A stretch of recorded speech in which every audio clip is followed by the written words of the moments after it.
Good evening. Namaste.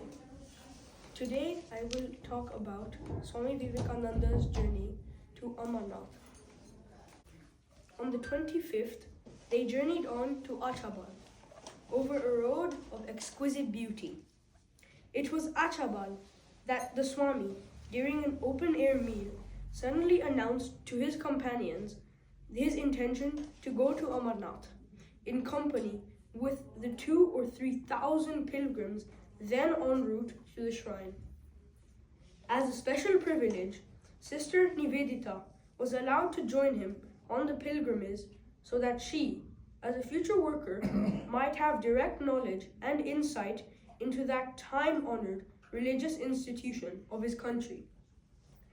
It was settled later that his other European disciples would accompany the party as far as Pahalgam, and there await the Swami's return.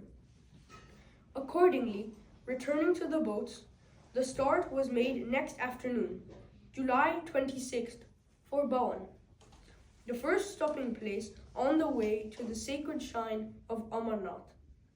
Fascinating in the extreme, one is struck with wonder at the quiet and orderly way in which a canvas town springs up with incredible rapidity at every halting place, with its tents of various colors and of all shapes and sizes, with its bazaars and broad streets running through the middle, and all vanishing as quickly at the break of dawn, when the whole army of gay pilgrims set out on the march again.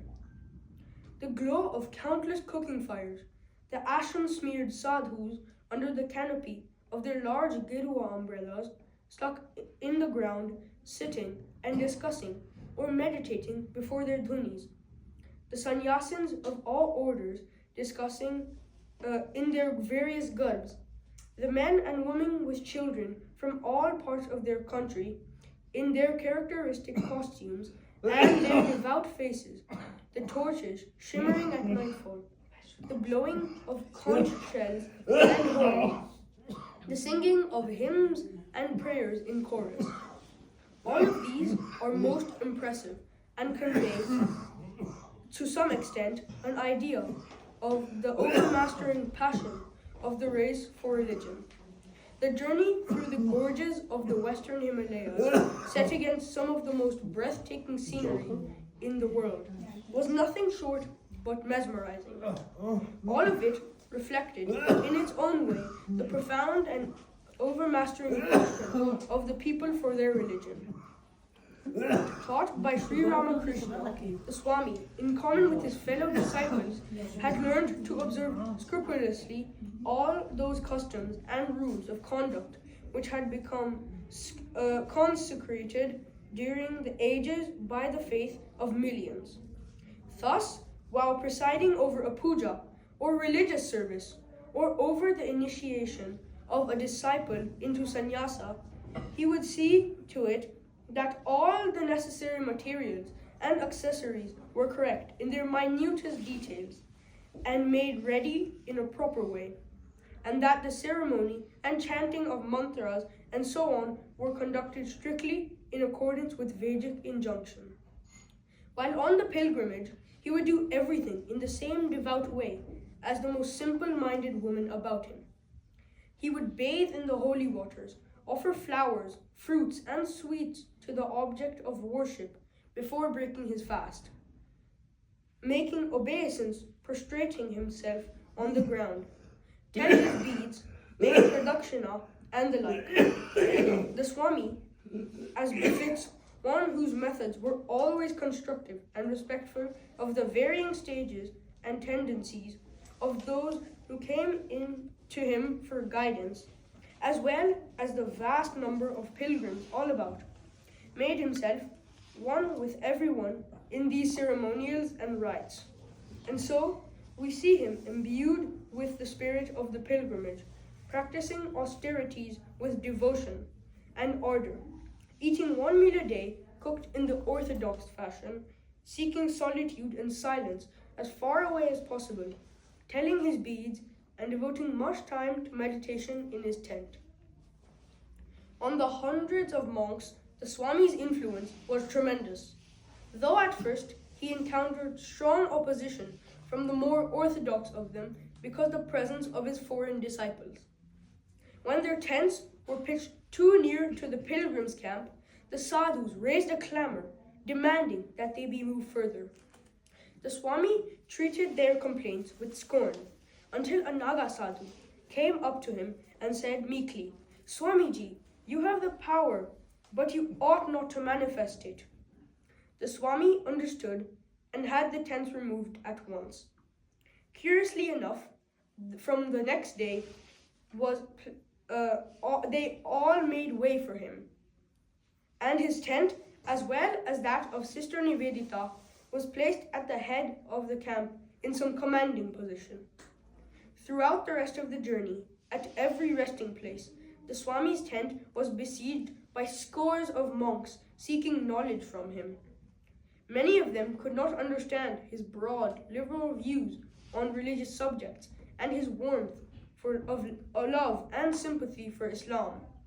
The Mohammedan Tahsildar, the state official in charge of the whole pilgrimage, and his subordinates were so attracted to the Swami that they attended his talks daily and afterwards entreated him to initiate them. Sister Nivedita, too, with her amiable manners, soon became a general favorite with the pilgrims and received from them endless touching little tokens of affection. Passing Bhawan, noted for its holy springs, and Ais Mukam, the Swami and the host of pilgrims reached Pahalgam, the village of shepherds, and encamped at the foot of an arrow-shaped ravine besides the roaring torrent of the Lidar. Here, they made a halt for a day to observe the Ekadashi fast. Near Chandanawara, the next stage, the Swami insisted that his disciples climb the glacier first, several thousand feet high on foot. Exhausted with yet another steep climb, scrambling up and down goat paths at the edge of precipitous slopes, they pitched their tent among the snow peaks at an altitude of 18,000 feet. The whole of the following morning was a steady climb until at last the source of the Lidar lay 500 feet below, hushed in its icy mantle. The next day, crossing frost-bound peaks and glaciers, the procession made it to Panchatarni, the place of the 5 streams. In every one of these, the pilgrims were required to take a dip, passing from one stream to another in wet clothes. Careful to observe every rite of the pilgrimage, the Swami cleverly escaped the observation of his spiritual daughter and fulfilled the law to the last letter in this matter. On August 2nd, the day of Amarnath itself, the pilgrims, after making a steep climb and then a descent in which one false step would have meant instant death, walked among the glacier mile after mile until they reached a flowing stream, in which they bathed before entering the cave, which was reached after another stiff ascent. The Swami, who had fallen behind, perhaps intentionally to be alone with his thoughts, came up, sent his waiting disciples on, and bathed in the river. He then reached the cave, his whole frame shaking with emotion. The cave itself was large enough to hold a cathedral and the great ice Shiva, in a niche of deepest shadow, seemed as if thrown on its own base. Then, his body covered with ashes, his face aflame with supreme devotion to Shiva, he entered the shrine itself, nude except for a loincloth, and kneeling in adoration, he bowed low before the Lord. A song of praise from 100 throats resounded in the cave, and the shining purity of the great ice linga overpowered him. He almost swooned with emotion. A great mystical experience came to him, of which he never spoke, beyond saying that Shiva himself had appeared before him, and that he had been granted the grace of Amarnath, the Lord of immortality, not to die until he himself should choose to throw off his mortal bonds. This was a corroboration of the words of his divine master regarding him. When he realizes who and what he is, he will no longer remain in the body. Also, it might be that in his wrestling with the soul to keep itself from merging in the absolute, was defeated or fulfilled that presentiment which had haunted him from childhood, that he would meet with death in a Shiva temple amongst the mountains. Indeed, so intense had been the shock of his mystical experience upon his physical frame that later on a doctor said, "Swamiji, it was almost death. Your heart ought naturally to have stopped beating. It has undergone a permanent enlargement instead." Never had the Swami visited a religious place with such spiritual exaltation. To his European disciples, he said afterward, the image was the Lord himself. It was all worship in there. I have never been to anything so beautiful, so inspiring. Later on, in the circle of his Guru Bhais and disciples, he said dreamily, "I can well imagine how this cave was first discovered. A party of shepherds one day must have lost their flocks and wandered in here in search of them. What must have been their feeling as they found themselves unexpectedly before this unmelting ice image, white like camphor, with the vault itself dripping offerings of water over it for centuries, unseen by mortal eyes.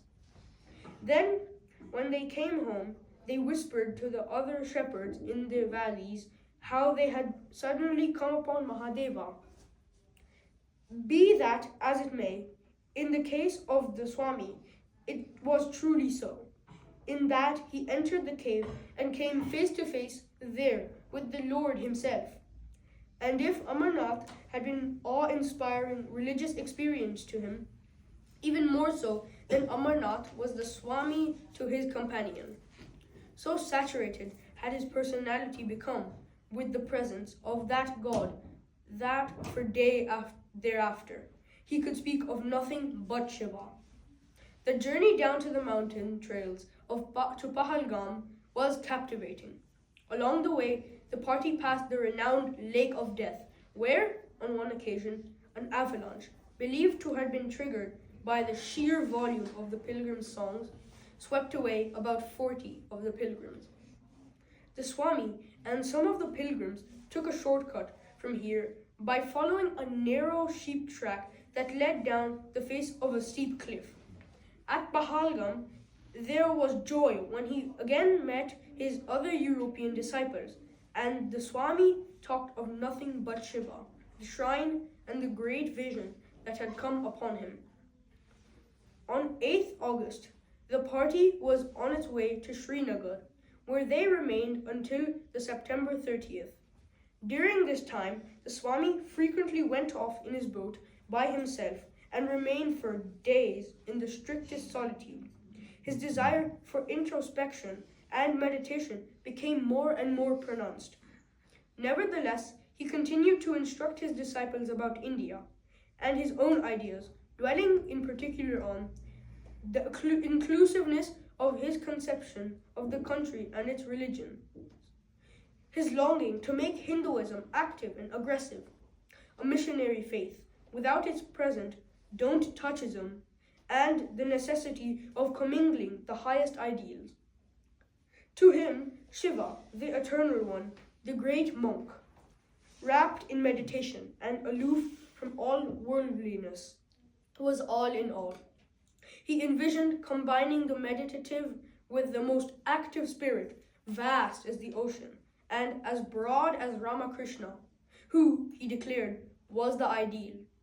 Sri Ramakrishna, he continued, was alive to the depths of his being, yet on the outer plane he was perfectly active and capable.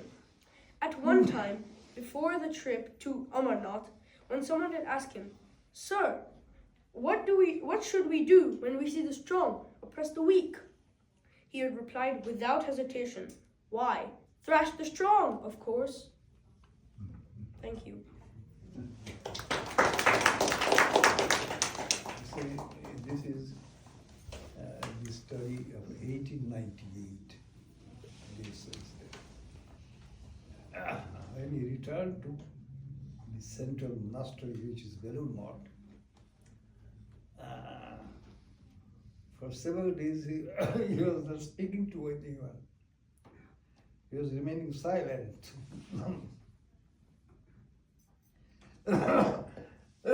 His brother disciples were a little, you see, anxious about him. So when one of his dear disciples arrived in Belur Math, they asked him to go to Swami Vivekananda and try to make him speak, you see. So he went to the room of Swami Vivekananda and asked him directly, "Sir, why are you keeping silent for days?" He replied that since his visit to Amarnath, Shiva is there in his head and it is not coming down. He says Shiva is there in his head and it is not coming down. So it was very strong, your impression that all are things.